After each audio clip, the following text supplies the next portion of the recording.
هلا هلا، شلونكم بنات؟ شو اخباركم؟ يا رب كلكم صحة وسلام وخير. فيديو.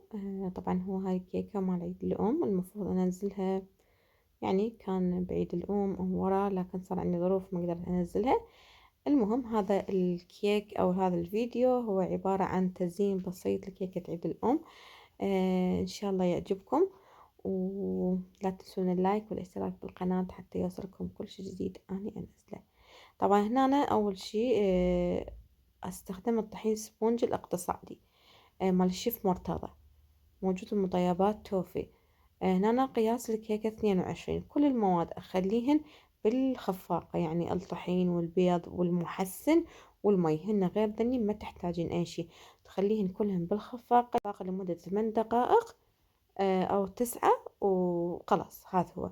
تخليها على درجة حرارة 180 لمدة ساعة ونص. يعني أنا الفرن مالتي هذه ساعة ونص أخذت من عندي، وطلعت بهذا الشكل. هنا أنا فحصتها شفتها إنه كاملة ومستوية.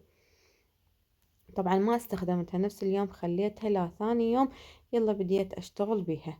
يعني لازم تبرد تماما، ما يصير إنه نسويها ورا ساعتين أو 3 ساعات نبدي نشتغل بيها، لا، لازم تبرد تماما حتى نبدي نشتغل بيها وتتقطع عندنا بكل سهولة.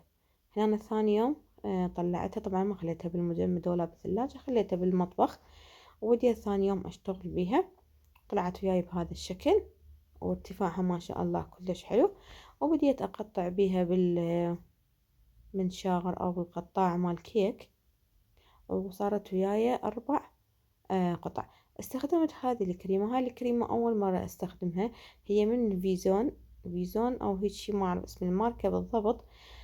استخدمتها بس الصراحة هي مو طيبة مثل ما إنه الخضرة طيبة. ذيك الخضرة نفسها نفس الشركة أطيب من هذه الكريمة.